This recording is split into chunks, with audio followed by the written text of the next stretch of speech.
I love it. I love it. I love it. Look at this. This is the greatest thing I've ever seen. Hey, I'm not surprised.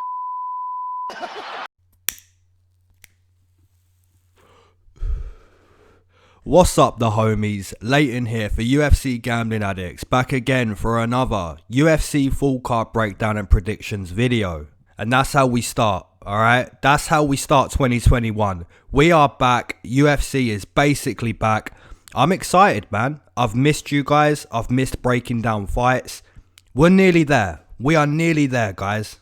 If you don't know the main event, it's going to be Max Holloway taking on Calvin Kattar. And as always, there's a bunch of good fights underneath that main event too. Alright, let's get into it. Kicking 2021 off, we've got Ricky Simón taking on Gaetano Pirello. And we're going to start with Ricky. So Ricky comes into this fight 4 wins, 2 losses inside the UFC. Primarily a wrestler. Ricky is coming off a split decision win against Ray Borg. To win over 15 minutes against Ray Borg really is something to be proud of. Ray Borg is a complete workhorse of a fighter. That non-stop grappling mentality, it's not easy to beat. Ricky Simón was able to compete with Ray Borg and ultimately beat him at his own game of wrestling. The opponent, Gaetano Pirello, comes into this fight 15 wins, 5 losses as a pro, making his UFC debut. Gaetano seems to be primarily a striker. This dude really is a decent call-up to the UFC on short notice. I've seen a few of his fights now, and he's quite a nasty guy. One of his main techniques is that low kick. He has no problem firing that low kick over and over. I've seen a couple of times that he's actually been able to open his opponent up with a nasty cut, where the referees had to stop the fight, bring the doctor in. So yeah, Gaetano Pirello, from watching tape, this guy really isn't bad at all. If Gaetano can keep this fight kickboxing, I would expect Pirello to actually maybe win that type of fight. That's not saying Ricky Simón can't stand and trade, because he can. He's proven that. Uriah Faber was able to drop Ricky. If Pirello can stay upright, he could land multiple low kicks and maybe even eventually finish that fight with a significant strike up top. But the flip side is, Ricky Simón is more experienced at a higher level. He does have a strong wrestling game. If he chooses to implement his wrestling, it could be a long night for Pirello. I love this matchup to start the year.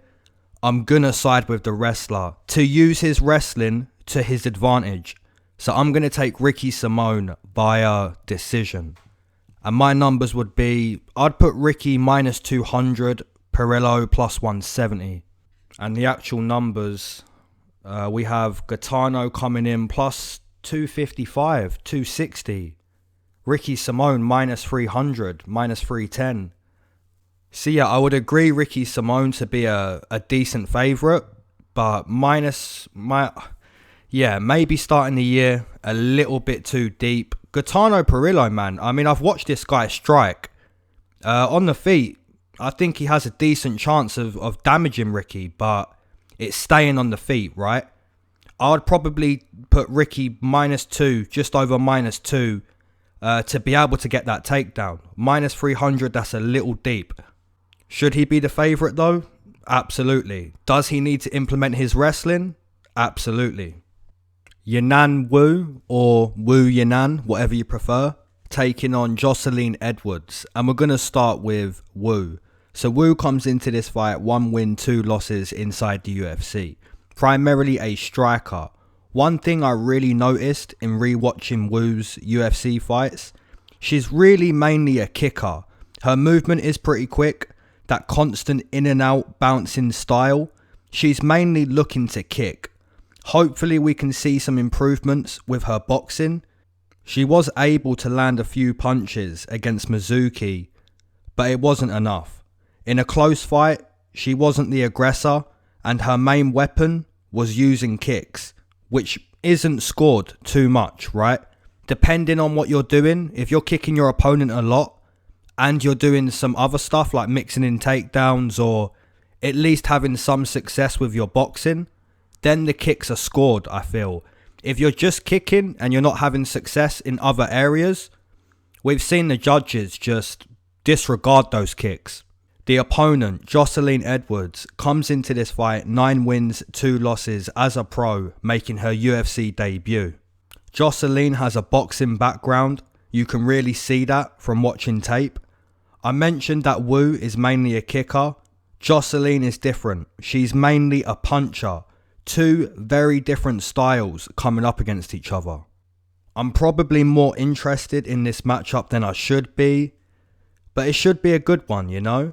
Jocelyn isn't really quick in her movement as Wu, but she's definitely a better boxer. So if both ladies are having success with their style, it's going to be a pretty close fight. I'm not confident in either side, but I'm going to side with Jocelyn Edwards. Maybe being the aggressor in a close fight would be enough for her. It was for Mizuki, but Jocelyn will have to continue with the pressure the way Mizuki did. That's going to be the real test. But I'm going to take Jocelyn Edwards via split decision. And my numbers would be Jocelyn -110, Yanan +100.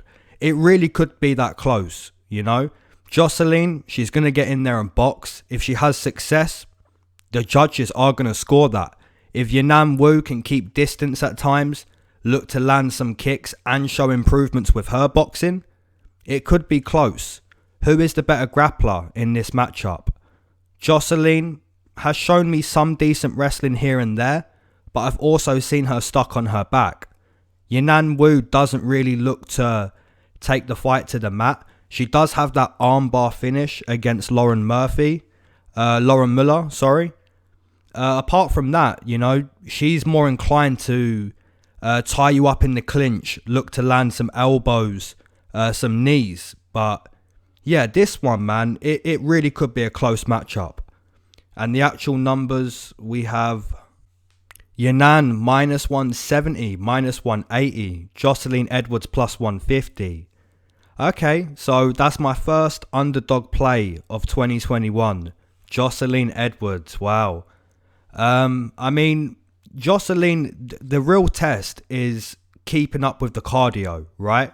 Mizuki was able to pressure Yanan and basically keep using her boxing. Can Jocelyn Edwards do it outside of round 1? That's going to be the biggest test. Nassourdine Emeev taking on Hawes, and we're going to start with Nassourdine.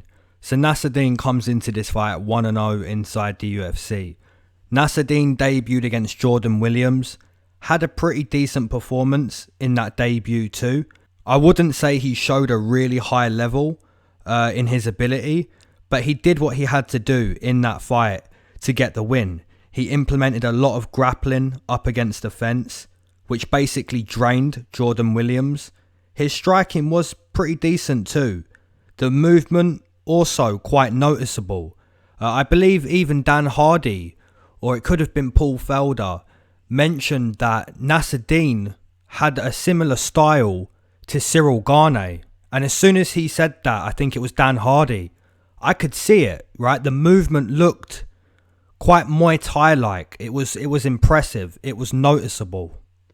The opponent, Hawes, comes into this fight 1-0 inside the UFC. Had a beautiful, nasty debut win. Got it done real quick. Pressured his opponent. And that was that. You know, he took out Jacob Malkoun like it was nothing. Turned that guy's lights out. I do believe that Hawes will have a more difficult time in trapping his opponent. The movement and composure of Nassourdine seems to be at a higher level than Jacob Malkoun. The counter boxing of Nassourdine is going to be key if he's able to win this fight. Hawes does possess more power, more punching power than Jordan Williams. So both of these fighters are getting a step up in competition from their debut. Really interested in this fight. I'm going to side with Nassourdine to use his counter boxing and his grappling later on in the fight. However, The first round is going to be a dangerous round. Staying away from the power of Phil Hawes is a must, right? Especially in that first round. But if Nassourdine can do that, implement his movement, his counter boxing, I think he could win this fight. It's really 50-50, but I'm going to side with Nassourdine via decision. And my numbers would be Nassourdine minus 120, Phil Hawes plus 110.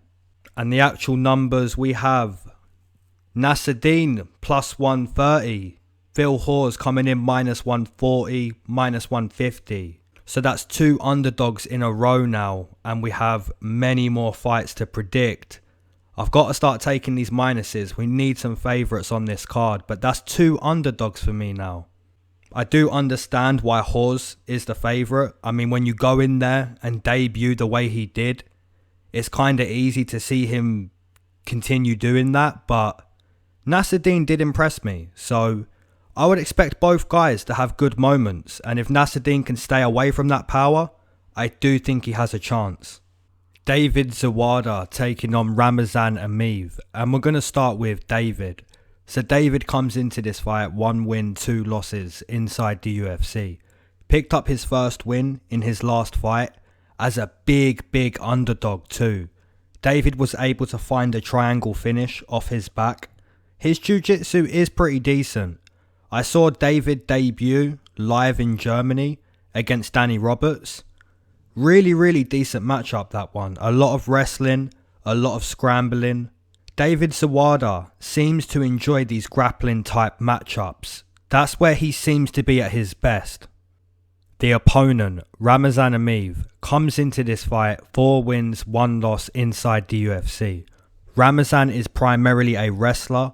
Stylistically, it is a good matchup for both of these fighters because both of these guys want to grapple. David is going to be more jiu-jitsu orientated, whereas Ramazan is going to be purely looking to wrestle, to score with top control. And if we do get that grappling contest that I expect, I would have to side with the Russian. So my pick is going to be Ramazan Emeev via decision. Ramazan did have that moment in his last matchup where he was searching for that choke, but his jiu-jitsu doesn't seem to be where his wrestling is, so that's why I'm going to side with a decision over a stoppage for Ramazan.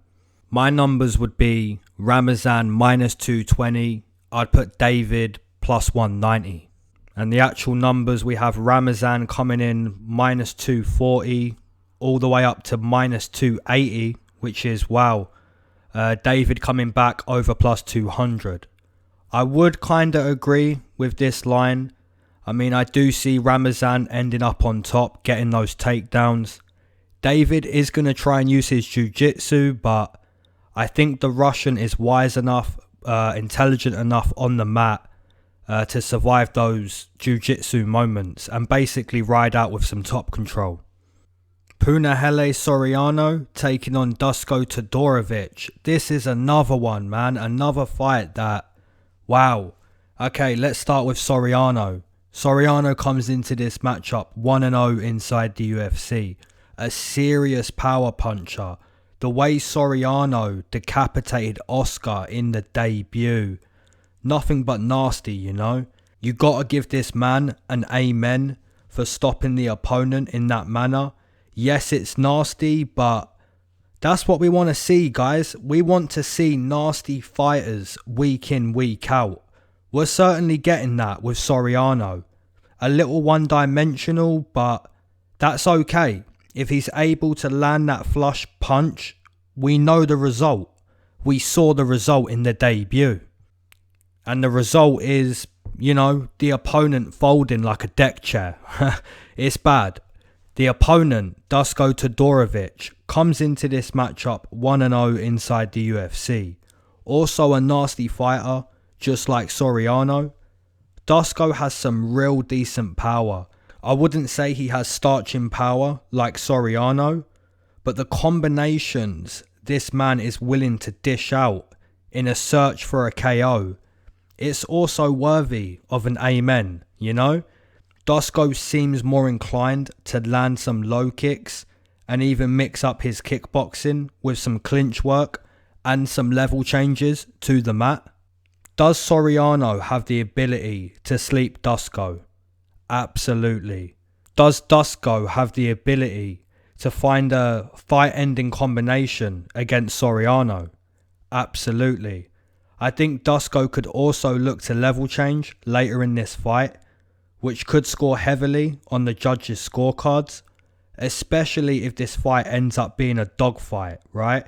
A dogfight is always a difficult matchup to predict who's winning, but if someone level changes in a close dogfight, now we found the winner. Really exciting matchup again. I'm going to side with Dusko Todorovic. I think he's a little bit more well-rounded, but make no mistake, Soriano does have the ability to sleep this man, but my pick is going to be Dusko via decision. I think Soriano's tough. I think Dusko's tough. They could sleep each other, but they could also eat punches and, give us a hell of a fight. My numbers would be Dusko minus 150, Soriano plus 120. And the actual numbers, Dusko minus 150, minus 160, Soriano plus 140. Yeah, perfect line. It's a really good line. If you're laying money on it, be nervous. I mean, Soriano can do it. He's a big puncher. We see that. Dusko can do it too. This man is skilled. He's a good kickboxer, good wrestling in his debut. Yeah, this is a good one, man. I'm looking forward to it. Jacob Killburn taking on Austin Lingo. And we're going to start with Jacob. So Jacob comes into this fight 0 wins, 1 loss inside the UFC. Basically got smashed by Billy Q in his debut. No shame though. No shame in losing to Billy Q. He's a well-rounded guy who can push a good pace. No shame in that loss. This time Jacob should have an easier time with keeping control of the pace of the fight. He's coming up against a fighter who's way more suited to his skill level. The opponent, Austin Lingo, also comes into this matchup 0 wins, 1 loss inside the UFC. Wasn't able to keep up with the footwork of Youssef Zalal in his debut. So both of these fighters had a similar trouble in their debut. Basically outmatched by their opponent, by the pace of their opponent. Austin just didn't have the speed and movement like Zalal. He couldn't keep up, and just like Jacob Killburn in his debut, he couldn't keep up with Billy Q. At first glance, guys, this fight wasn't that interesting to me, but when you realise both of these fighters are now getting a better chance to fight their fight, it suddenly becomes more interesting. Honestly, I think this is a 50-50 matchup. Austin Lingo is maybe the better grappler, but there's no real evidence to actually suggest that. I'd say both of these fighters are evenly matched. I am going to side with Austin Lingo. I think Fortis MMA, his training camp, will have him better prepared for this matchup. No real confidence in the pick though. I'm going to side with Austin Lingo via decision. My numbers would be Austin minus 130, Killburn plus 100. Austin Lingo for some reason over minus 200. Jacob Killburn close to plus 200. Now if you're playing for value, I'm saying take Jacob Killburn there because I have no reason why he's close to plus 200. This is a good matchup. I mean, Austin Lingo smashed in his debut. Jacob Killburn smashed in his debut. Both of these guys are getting a better chance now to showcase their ability. And for some reason, we have Austin Lingo minus 220, which is crazy. I am going to take Austin, but there's no way I'm playing that line.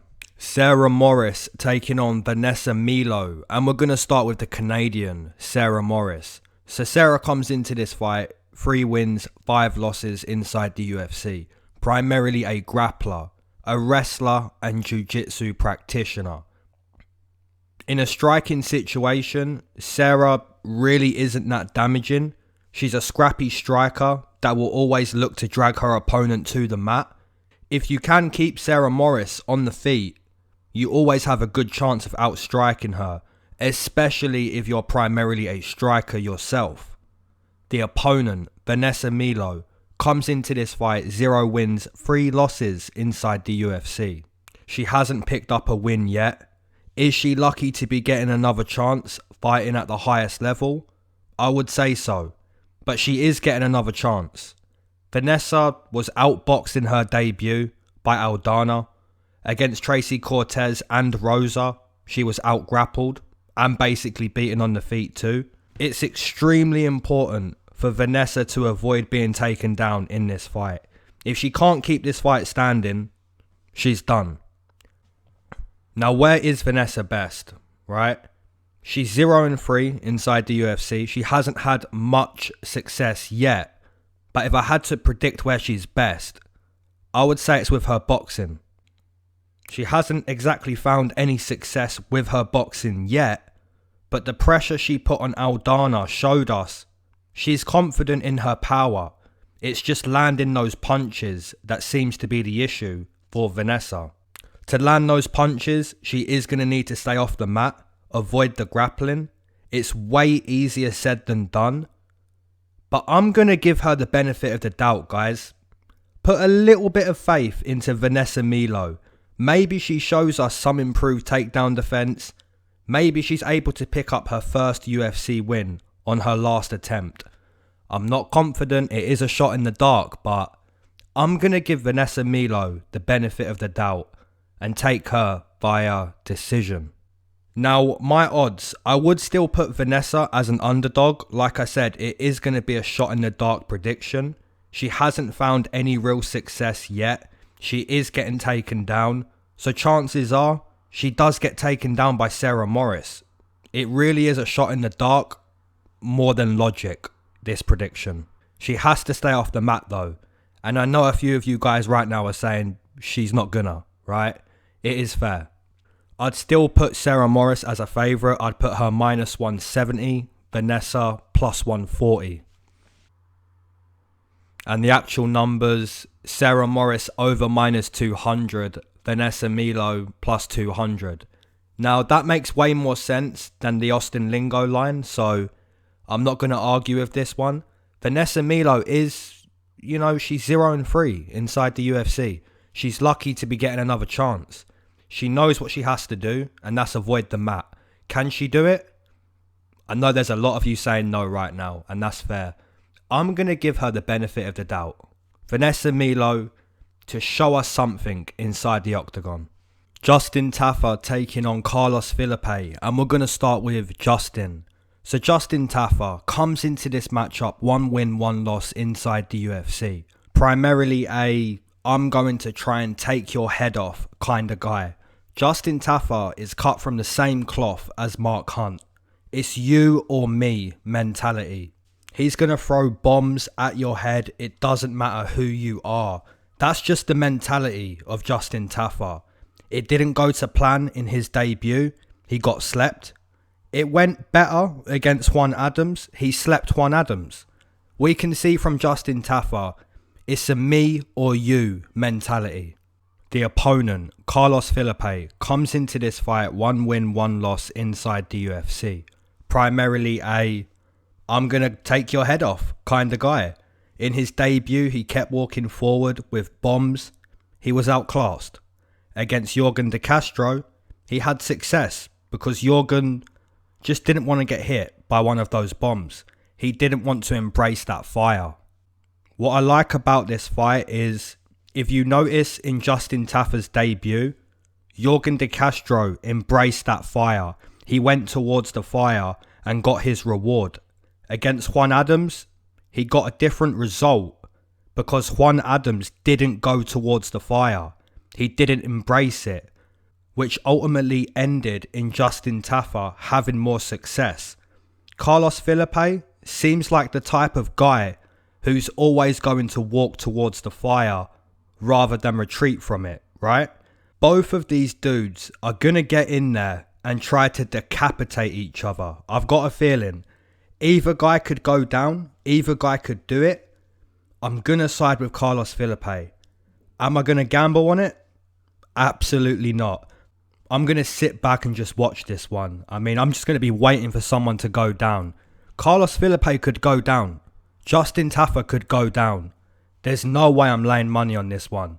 I am going to side with the Brazilian. I think he's a little bit more technical. But even then, in a fight where both guys are going to try to just take each other's head off, I'm not too sure technique's going to come into this one. It's going to be whoever lands first. And I'm going to go with the Brazilian. My numbers, I'd put Carlos minus 120, Tafa plus 110. It's whoever lands first, right? Whoever lands first is going to be the winner. And the actual numbers, Carlos Felipe nearly minus 200, Justin Tafa plus 160.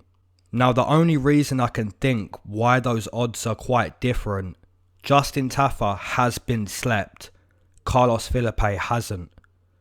But if you look at his debut, he was outclassed. It's not as bad as getting slept, but he was outclassed. Can Justin Tafa outclass him and win? Probably not.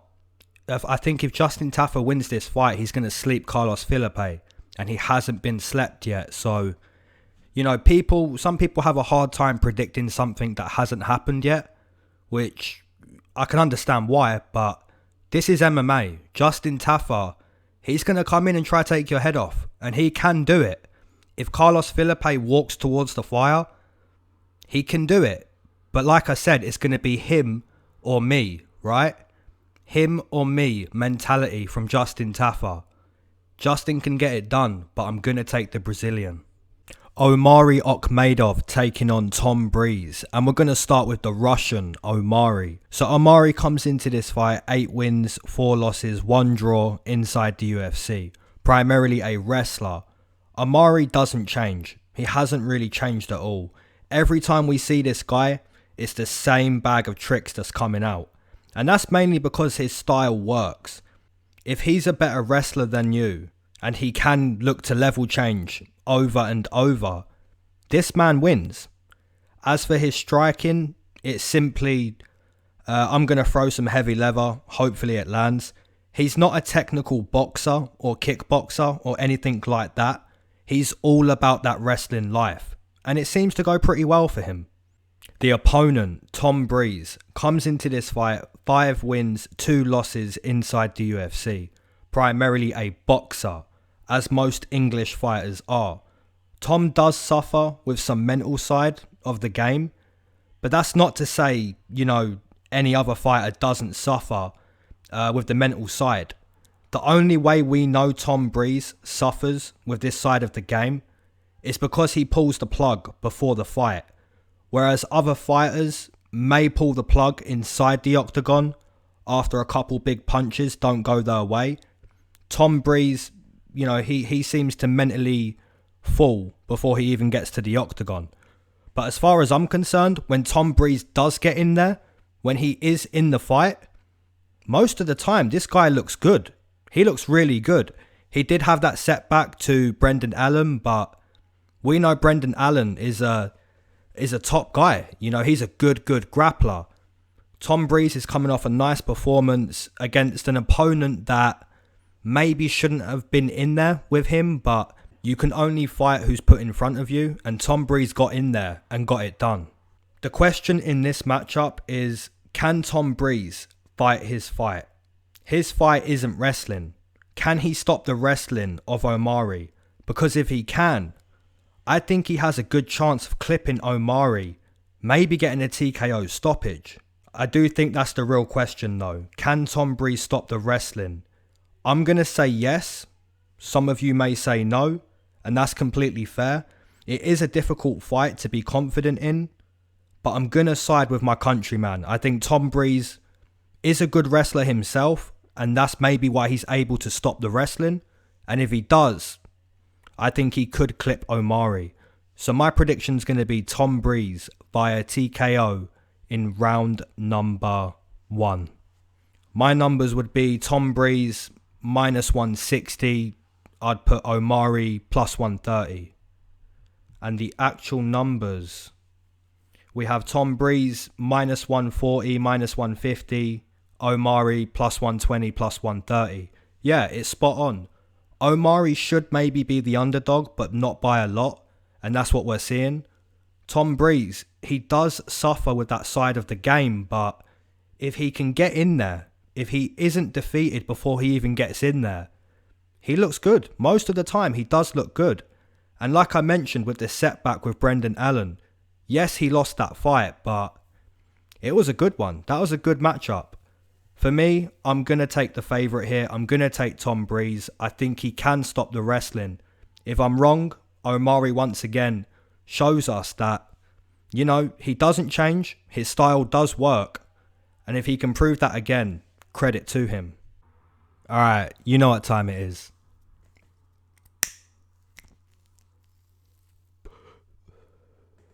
If you waited to smoke with me, amen. If you... Nope. Okay, we're cold on the intro. We're cold. Let's start again. I'm gonna not even cut that out.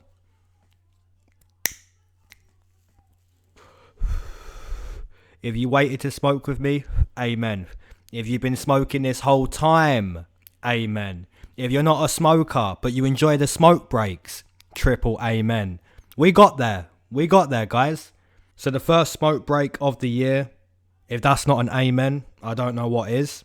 And before we get into chopping it up, I'd like to mention that I'm doing a $100 giveaway at 10k subs. So if you're a homie that's not subscribed, you can just go ahead and remain the homie, but subscribe too. So make sure you do that, bro.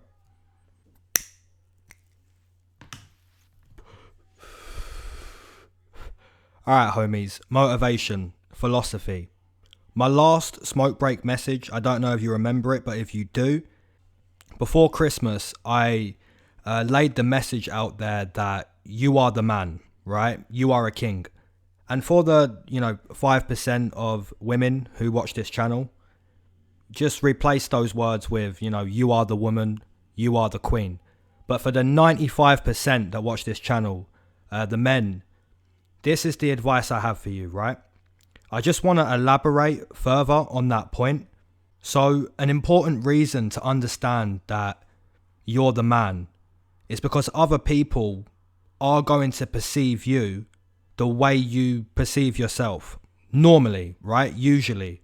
For other people to respect you the way you want to be respected, you have to respect yourself that way first, right?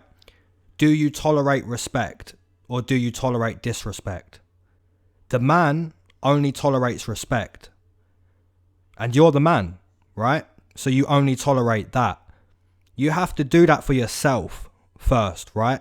You have to say to yourself, I'm the man, I'm this, I'm that, and I put up with this and that, right? You have to do that to yourself first for other people to really go ahead and do that to you too.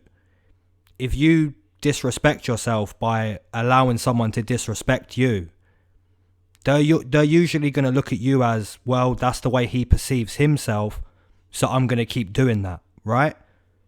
And that's why it's important to understand that when you implement this type of thinking, when you start to implement this type of respect, right, other people are going to treat you like that too. And, there's going to be some people listening to this message right now thinking, man, that's not a message for me because I don't tolerate disrespect, right? There will be people thinking that. But believe it or not, guys, that there is a lot of us that think we're the man, but we put up with some stuff, right? We tolerate disrespect. There is going to be people out there that hear this message and they think, do you know what? Maybe I shouldn't tolerate this and that, right? It's not going to be for everyone every week, but I'm sure people who have that mindset and have that philosophy already are going to hear this message and think, you know what? It's a legit message. So if it does help someone out there, that's an amen, right? The smoke break is about bringing out the amens, and that's what we're doing.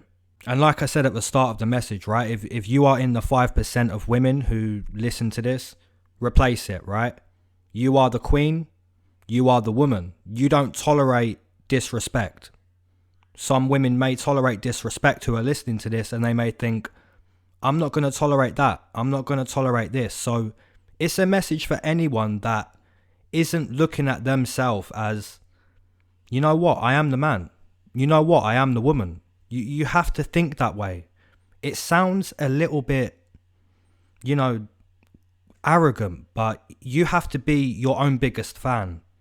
And if you're someone thinking, well, man, I'm glad that you have that mindset, but how can I be the man? I'm out of shape, my money isn't good, or I'm missing these bills, this isn't right, that's not right. I'll say this to you. The man takes care of those problems. And you're the man, bro. So get it sorted. You don't have to be emotional about these problems. Simply say to yourself, okay, I'm going to do this, I'm going to do that to get that result. And then you go ahead and do it, right? I believe in you. I think you're the man, so do that for yourself. If there's a problem here and a problem there, okay, I'm going to do this and that to get that result. Boom, you're done. We're all going to do it this year, fellas. We're going to set these goals. We're going to smash the goals. If there's problems, there's a solution to every problem. You just have to not be emotional. Say to yourself, right, I'm going to do this and that to get that. You may want to get ripped, right? Okay, I'm going to do an extra 30 minutes every day cardio. If that's what it's got to be, we're going to do that. If it's a problem or a goal, it's okay. The problem's going to be sorted and the goal's going to be smashed because you're the man and that's what you're going to do. So amen to that. We're going to dive into a lot of philosophy this week. We have a Wednesday card and a Saturday card too. So we're going to be chatting again very soon. As always, if you want to chop it up with me on Instagram, we can do that at ufcley. And if you haven't got Instagram, that's cool, because the comment section below, we're going to chop it up there too.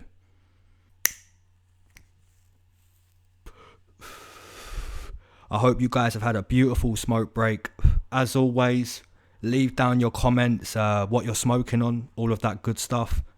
And let's get into breaking down the rest of these fights. Buckley taking on Alessio De Chirico. And we're going to start with Buckley. So Buckley comes into this fight 2 wins, 1 loss inside the UFC. Arguably the best knockout in UFC history against Impa Kasanganay. I'm sure all of you have seen it. If you haven't, I'm sure right now you're saying the same thing as me. You have to go watch that knockout. It's cold. It's my opinion that it's the best knockout of all time in the UFC, but it's subjective, you know? I'm sure we can all agree it was a super cold knockout, but you know, your favourite knockout of all time may be something different, so don't jump in the comment section and be like, that's not the best knockout, because it's subjective, right? What's the best to me may not be the best to you, but we all agree, super cold, I'm sure. Buckley followed that win up with a nasty TKO stoppage against Jordan Wright. This man's a problem. Buckley is a problem. The opponent, Alessio De Chirico, comes into this fight 3 wins, 5 losses inside the UFC. A fairly well-rounded fighter, but doesn't seem to be doing too well at the highest level. He's picked up 5 losses in 8 fights. He needs to start making himself more of a presence inside the octagon. Against Zach Cummins, he gave him way too much respect, almost scared to take the punch, which kind of showed right at the end of the fight too. Zach dropped Alessio right at the end, which kind of said, okay, that's what you was avoiding the whole matchup. If Alessio looks scared to engage against Buckley, he will most likely lose on points. If he does engage with Buckley, chances are he probably gets dropped the same way Zach Cummins was able to drop him too. Either way, I think Buckley wins this fight. I think it's a really good matchup for him. Is there a way Alessio wins? You have to embrace the fire in this game. Alessio has to walk towards the fire, not away from it. He probably has to TKO Buckley to win this fight, and I just don't see it happening. So I'm going to take Buckley to win via decision. Alessio hasn't been TKO'd yet. Maybe he disengages for the most of this fight, and loses on points. So that's why I side with Buckley decision over TKO. But like I mentioned, if Alessio does go towards the fire and tries to knock out Buckley, he could probably get TKO'd himself, right? Buckley is a big puncher. We see that against Jordan Wright. Against Impa Kasanganay, he didn't get the TKO with his hands, but he was throwing leather, and Impa Kasanganay didn't look too comfortable in a few of those exchanges. So if Alessio does look to exchange, he could be TKO'd. But for me, I'm going to give Alessio some respect. He hasn't been TKO'd in his 5 losses, so maybe this goes the distance. My numbers would be Buckley minus 200, Alessio minus 170.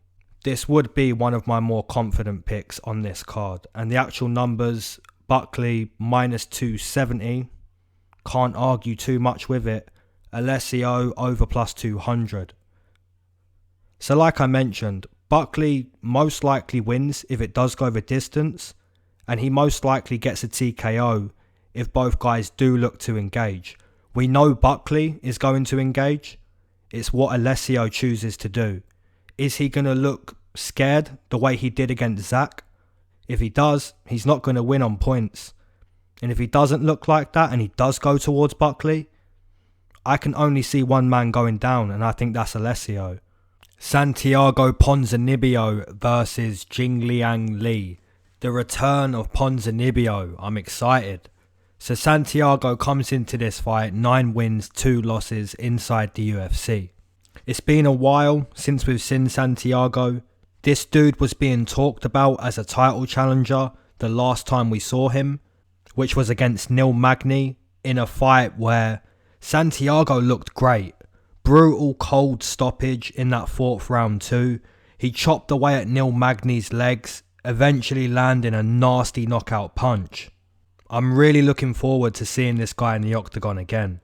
The opponent, Jingliang Li, comes into this fight 9 wins, 4 losses inside the UFC.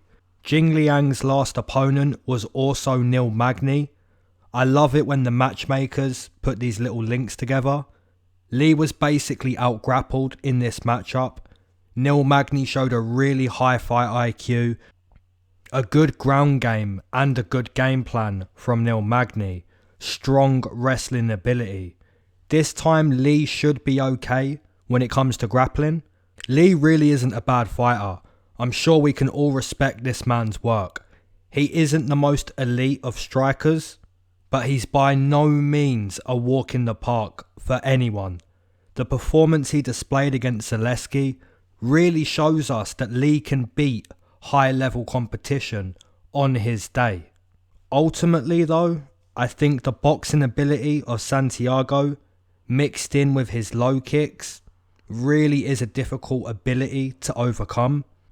And he's had a whole year to sharpen his skill set. I was going to take Santiago by TKO, but I actually think Li could compete, maybe goes 15 minutes with Santiago. The ultimate story though, I think Santiago's boxing ability is going to be the result. So I'm going to take Santiago via decision. My numbers would be Santiago minus 250, Li plus 210. And the actual numbers, similar. Santiago minus 270, Li plus 220. You know, just like the last fight we broke down, you couldn't really argue with those odds. I don't think you can argue too much with this either. You can put in there that Ponzinibbio has had some time off. Maybe he is a little slow and Jingliang is able to do it. But at the same time, you know, he could come back and look better than ever and get that TKO stoppage. My pick is going to be the Argentine. Co-main event, we've got Carlos Condit, the natural born killer, taking on Matt Brown. And we're going to start with the natural born killer. So Carlos comes into this fight 8 wins, 9 losses inside the UFC. He recently picked up his first win since 2015 against Court McGee. Despite picking against Carlos in that fight, you have to give him credit. This dude is a natural fighter who possesses a high level. He clipped Court McGee with a bunch of nice techniques in that fight. It was nice to see Carlos pick up a win. He's a veteran coming up against another veteran. The opponent, Matt Brown, comes into this matchup 14 wins, 11 losses inside the UFC. I do believe Donald Cerrone was able to change Matt Brown permanently. That head kick broke his jaw. Really, really nasty. Fair play since then. He has come back and had a couple nice wins over Ben Saunders and Diego Sanchez. But the Miguel Baeza fight shows his chin is questionable. You know, he's been in a lot of wars. He's been around for a long time. So rightfully, you know, Matt Brown has had a lifetime of damage. He isn't going to be taking punches like that in any matchup. I'm going to side with Carlos Condit. I think some of the punches he hit Court McGee with could have put away Matt Brown. Even if Carlos Condit goes to the body, I think he could finish this fight too.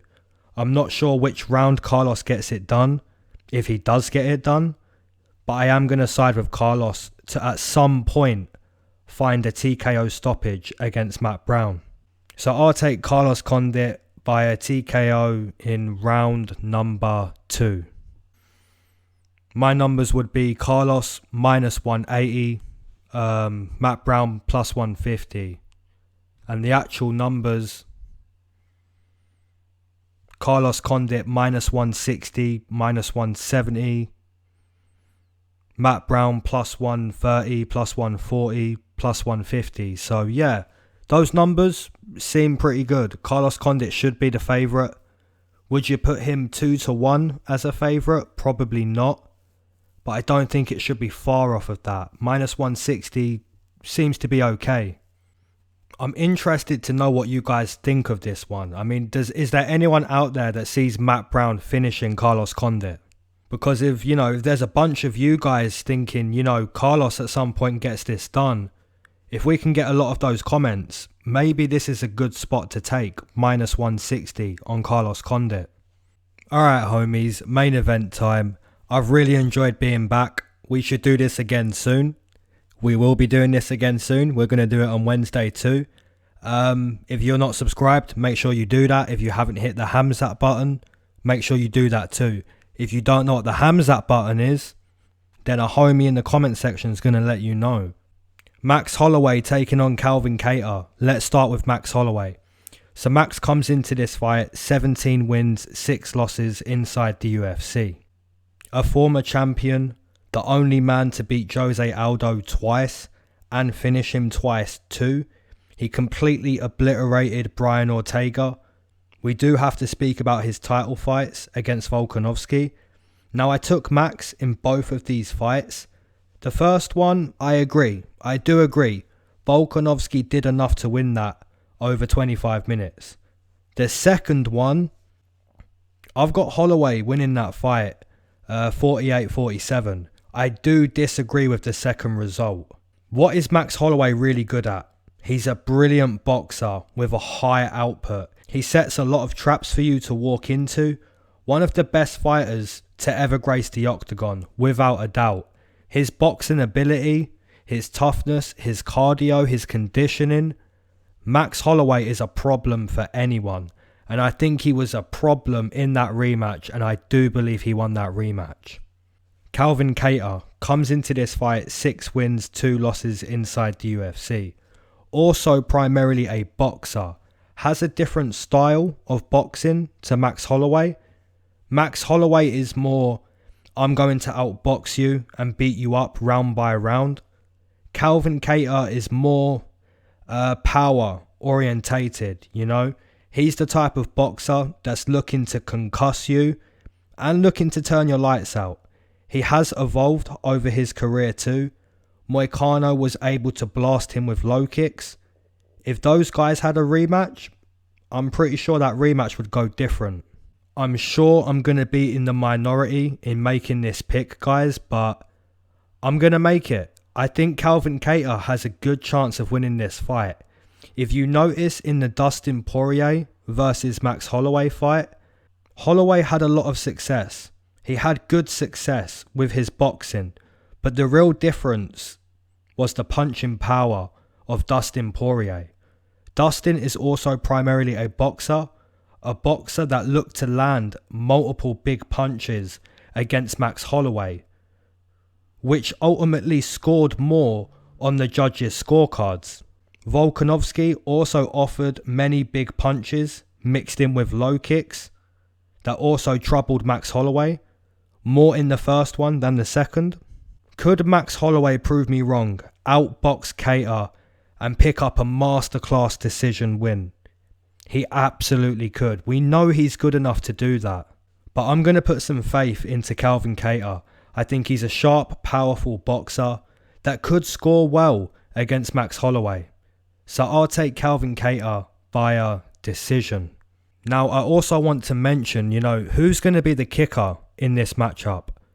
Calvin Kattar suffered with the kicks against Zabit and Moicano, but started to evolve and dish out a few low kicks himself. Max Holloway offered a lot of kicks in the rematch, more than he did in the first fight against Volkanovski.